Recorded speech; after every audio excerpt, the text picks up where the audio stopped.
right, so we have run the vehicle through the car wash.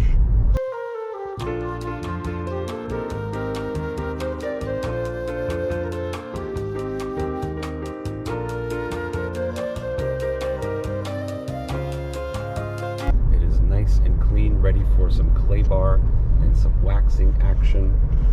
And right now I'm actually heading towards BJ's because I realized I am clean out of microfiber towels, so it's hard to do the wax job without some microfiber towels. But anyways, we're not here to talk about detailing cars. We are here to celebrate this 2010 Scion XB that I recently acquired. I think it was about a month ago that I purchased this vehicle, and I bought it for the reasons of doing some ride share and package delivery type work. But I am actually slowly falling in love with this vehicle in multiple ways. I have like a top 10 list here that I'm gonna rattle off, but it's just, you know, for a car that's this old, I mean, it's like a 13-year-old car at this point, and it's so simple, it's so kind of basic, and I mean, dare I say, a boring car. I find it actually extremely fun to drive. It's very useful. It's oh, go ahead, people, you can cross the road. I'm gonna let these people cross. Yes, you're welcome. Okay, back to the Scion XB. There are just so many wonderful things about this car that I think need to be highlighted and celebrated, because no one, I mean, I don't really see a lot of chatter about old Scion XBs. So I'm here to, you know, bring some light onto this really neat little vehicle and talk about all the things I love about it. So let us do a rolling review right now and talk about the top 10 reasons why you should check out a Scion XB.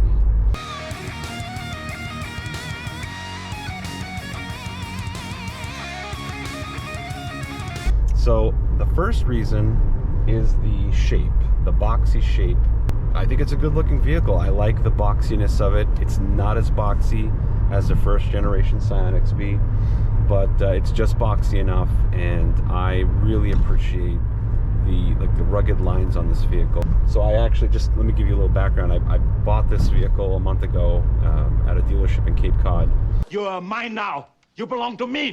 It's a 2010. It's got about 100, well, it had 107,000 miles on it when I acquired it, and I paid $7,000 for it.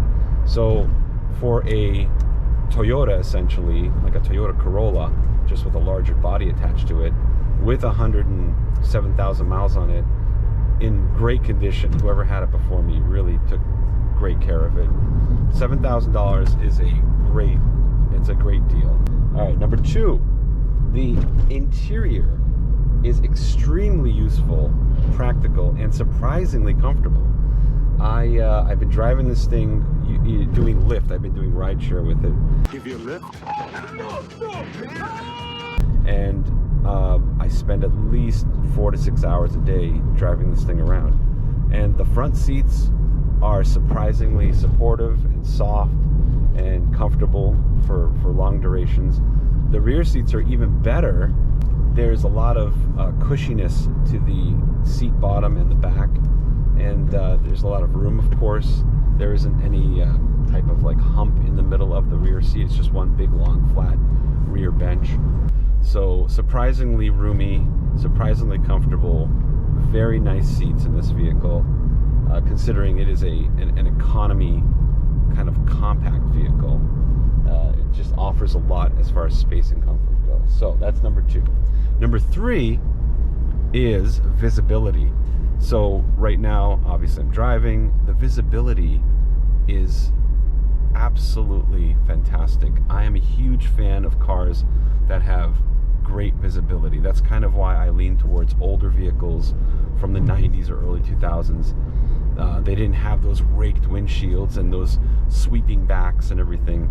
This car clearly has very upright windows all around, and as a result you have just fantastic visibility, 360, back, sides, whatever you want. It's all very easy to see out of this vehicle. So I'm a huge fan of that. I also do love how low the front hood is. Yeah, the forward visibility really is unbeatable. This is like as good as it gets. That is number 3. Number 4, fuel efficiency. I am averaging about 29 to 30 miles per gallon with this vehicle. Now, of course, yeah, there's a lot of cars that get 32, 35, even 38. My 2019 Mazda 3 averages about 38 miles per gallon, which is incredible. But that vehicle is using a technology where it turns off cylinders here and there when it can do that. So for a inline 4 2.4 liter engine to be getting about 28 to 30 miles per gallon, that's good enough.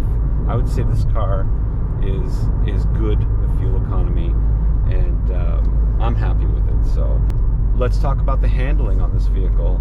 I was very pleasantly surprised to learn that this vehicle handles extremely well. It's actually very well composed. I'm taking this really long sweeping left right now, and there's very little body roll. The car responds well to acceleration, to turns. It's a little stiff as far as suspension goes, but this specific vehicle is kind of tuned for more of a sporty feel. This is actually a very special car. So there's actually a plaque mounted next to the steering wheel, which I will show you in the B-roll footage, showing that this is a very special release Series 7, number 1746 out of 2000. So this is like a 1 out of 2000 release vehicle, and to commemorate it, they have this little plaque on the side next to the steering wheel, which I think is just hilarious. When I saw that the first time at the dealership, I definitely chuckled. And I was like, what? I didn't even know they had these special releases of Scions, but apparently this is one of them. So but back to the handling. Yes, it's surprisingly responsive. It's there's a lot of feedback from the steering wheel, and this thing is peppy in general. But because it's a Series 7 release, it's been lowered 1 inch all around, and it has special like springs and coils in the back. It is a surprisingly well-handling vehicle considering its price point. Okay, now off to number 6, the Toyota reliability. That is one of the biggest reasons why I bought this vehicle. I wanted something bulletproof, reliable, and just easy to maintain, easy to find parts for. How can you do any better than a Toyota? This thing, I haven't had to maintain it at all yet. It came from the dealership pretty much in perfect condition. But when it does come time to do maintenance on it, this thing is going to be just a piece of cake to work on. There is tons of room in the engine bay.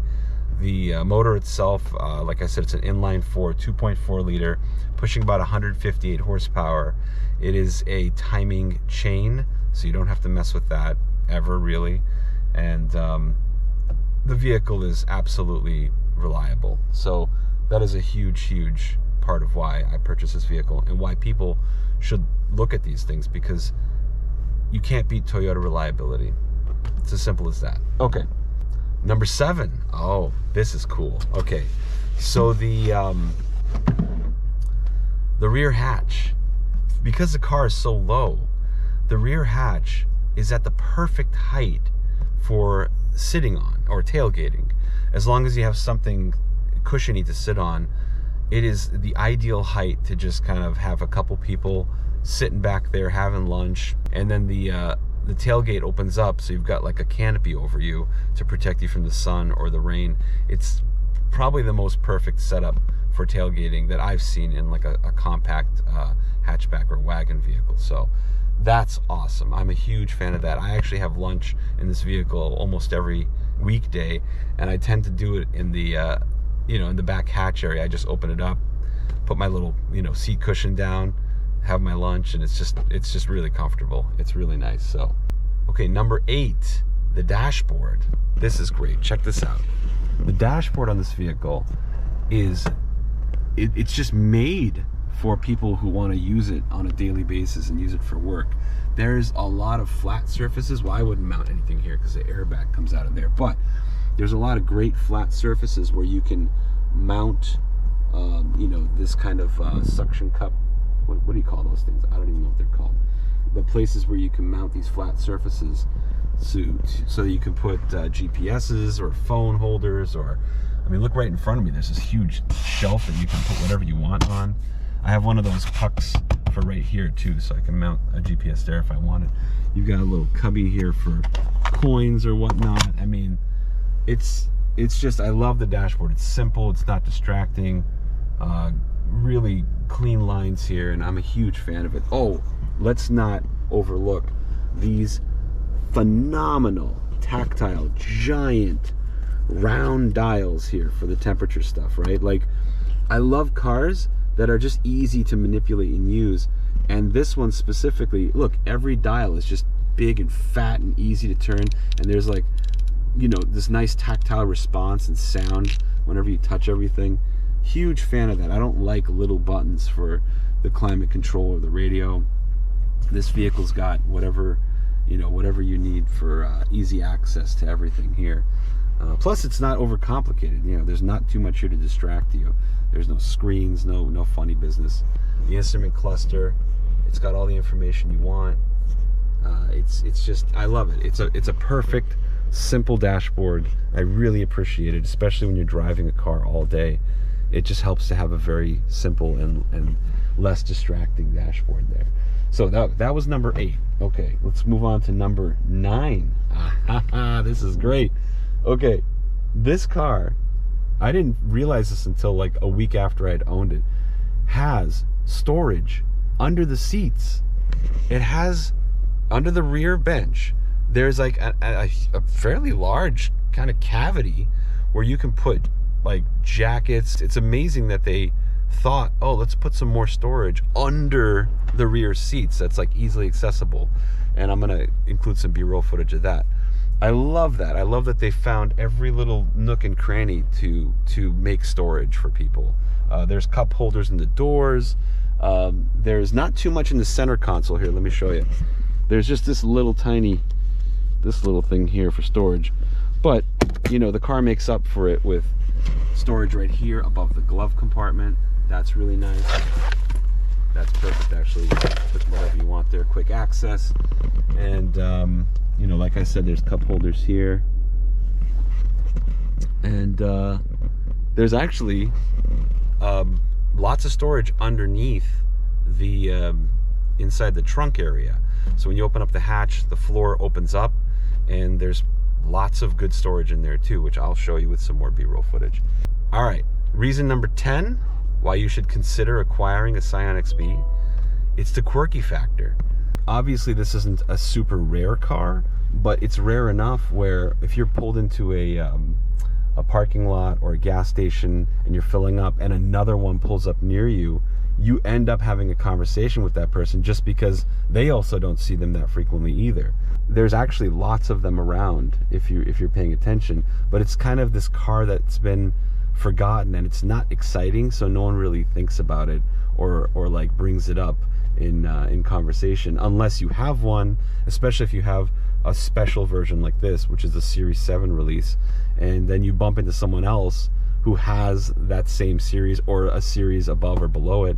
You end up having this little connection and then conversation about the cars, and inevitably the conversation leads to how awesome are these things. They're so underrated, and they need to be celebrated more, right? So there's that quirky factor that I really love, and I'm always looking for that in whatever car I acquire.